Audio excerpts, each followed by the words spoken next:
Este es el octavo video perteneciente al capítulo 1 del libro El desarrollo esquivo y en este apartado nos vamos a referir a la industria, al desarrollo de la industria en la Argentina en el periodo considerado que es 1860 a 1913. Ustedes van a ver que en el texto dedica algunos párrafos a explicar el desarrollo manufacturero anterior a 1860 y a nosotros no nos interesa mucho en perspectiva histórica y tampoco nos interesa pensando en el examen.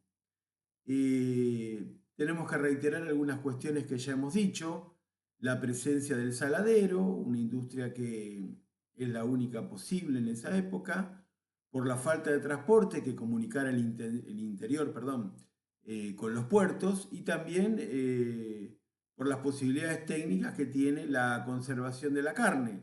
En esa época todavía no se había implementado la técnica de refrigeración, del congelamiento de la carne para enviarla a destinos remotos, por lo tanto era absolutamente necesario secarla, ¿no? Con el procedimiento de salarla y secarla al sol, con lo primitivo que eso resulta, y al mismo tiempo en el saladero, como ya hemos señalado, se faenaban animales para sacarle el cuero, y se utilizaban los huesos y la grasa para hacer lo que se llama sebo, ¿sí? Que es un material que se utiliza para la fabricación de velas y jabones. Buena parte del sebo se exportaba y va a llegar a ser un rubro bastante significativo en la época en la que predominaba era el saladero. El saladero va a ir languideciendo lentamente, especialmente va a tener su golpe de gracia cuando aparezca la posibilidad de congelar y refrigerar la carne. Eh, pero los cambios que se van a dar en la industria a partir de 1870, básicamente, algunos van a estar ligados al comercio exterior. El ejemplo podría ser el de la industria frigorífica, y otros al mercado interno. En los dos casos hay una tendencia histórica, hay una corriente histórica que enfatiza la posición secundaria y la imposibilidad de un desarrollo manufacturero o por lo menos de un desarrollo de la industria independiente, un desarrollo de la industria que se asemeje a los procesos que contemporáneamente estaban viviendo en Estados Unidos o en Alemania. En este caso, lo que se trata, es una visión tradicional, es de decir que, bueno, que la industria estaba muy limitada y que solamente sobrevivía en algunos pocos sectores. Otros, con enfoques más recientes, se enfatizan el crecimiento manufacturero, a pesar de ser la economía argentina una economía que depende básicamente de la agroexportación. Sin embargo, hay espacio suficiente como para que crezca la industria y se habla, por ejemplo, que para 1920 el 15% del PBI era proporcionado por la industria manufacturera. Más allá de que no sé si es muy relevante discutir cuán importante es o cuán menos importante, tiene alguna importancia, no es principal, pero tiene alguna importancia, paso a escribir. Como les había señalado, uno de los sectores que crece con fuerza, es la industria frigorífica.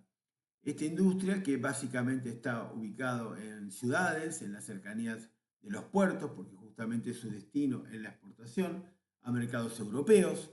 Dentro de los mercados europeos, el mercado más importante, como ya lo vamos a ver hasta el hartazgo en los capítulos 2 y capítulo 3, es el mercado inglés. Ahí justamente lo que se hace es preparar la carne para exportarla. Ya tenemos la posibilidad de que se puede criar ganado lejos de los puertos porque contamos en el ferrocarril, lo cual permite solucionar un problema que existía en la primera mitad del siglo XIX. Y lo que vamos a tener entonces es una industria exportadora que se basa del adelanto tecnológico que es la técnica de congelamiento de la carne. Justamente los primeros frigoríficos, si bien hay alguno nacional, que se van a expandir son ingleses y van a empezar a enviar carne congelada a destinos europeos. El tema de que la carne sea congelada es la de darle una consistencia similar a la que tendría un patty en el freezer, y con esa consistencia llega a Europa. Este proceso le quita algunas proteínas y básicamente disminuye el sabor de la carne, pero es un adelanto muy significativo y que permite alimentar a mucha gente más allá del océano. A principios del siglo XX ingresan al mercado argentino empresas de origen estadounidense, y estas empresas de origen estadounidense van a incorporar un adelanto tecnológico muy importante, que es la refrigeración de la carne. En este caso se trata no de llegar al punto de congelación, sino disminuir la temperatura lo suficiente como para que la carne no se congele, conserve sus propiedades y pueda arribar a los puertos consumidores. Esta carne refrigerada, que se va a llamar chilli, es la que requiere de animales de una calidad superior, y en el capítulo 2 explicaremos extensamente qué sucede con los productores de chilli, su relación con los frigoríficos y con el gobierno nacional. Acá tenemos un sector, entonces, una industria que está ligada a la exportación básicamente.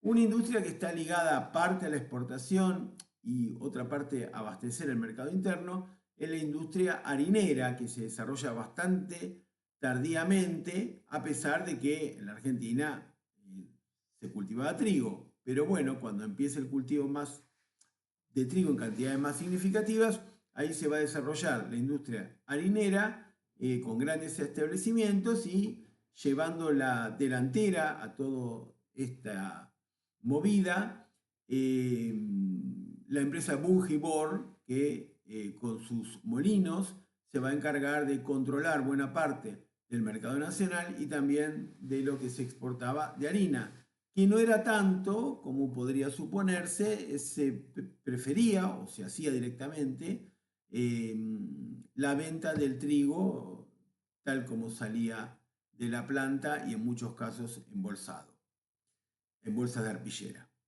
Entonces, aparte de lo que serían estos mercados y estas industrias, tenemos después una serie de actividades que están ligadas al mercado interno. Por ejemplo, la industria de alimentos. Ahí en el texto no se cita, pero yo creo que es un buen anclaje para la memoria de esos años. Creo que en 1878 la fecha, en la instalación de la empresa Bagley en la Argentina, y otras empresas que fabrican galletitas que se consumen en el mercado interno. Lo mismo sucede con dulces, con conservas, y estas actividades normalmente están ubicadas en Capital Federal, en el Gran Buenos Aires y también en Rosario y Córdoba, las ciudades de Córdoba, ¿no?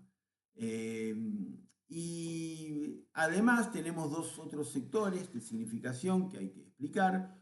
Uno es el del azúcar, el azúcar básicamente tucumano, que por una cuestión vinculada a la negociación política, inclusive el Estado Nacional construye directamente, sin la intervención de capitales extranjeros, un ferrocarril entre Córdoba y Tucumán para poder conectarlo con el otro, que sí ya estaba construido y que era privado, para poder hacer llegar el azúcar tucumano a los centros consumidores.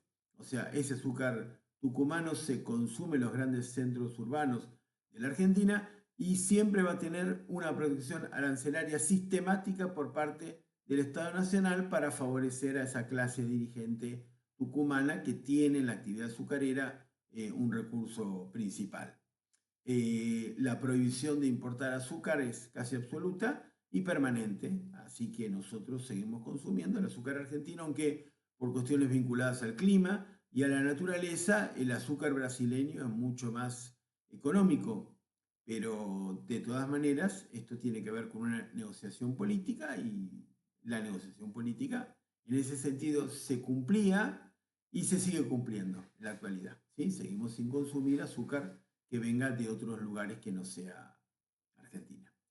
El sector de la vitivinicultura se va a dividir en dos franjas. Los vinos de mayor calidad normalmente se importaban, y acá lo que se elabora es un vino más vasto que poco a poco va a ir mejorando su calidad. Otra vez, esta es una industria que está dirigida al mercado interno consumidor y que va a crecer en la medida que crezca la población y crece muchísimo durante los años que estuvimos examinando. Así que tenemos un sector industrial bastante diversificado, hay también algún establecimiento metalúrgico, no es el principal y los sectores son los que yo les he mencionado como para que lo recuerden. Y con este video damos por concluido el capítulo 1 del desarrollo esquina.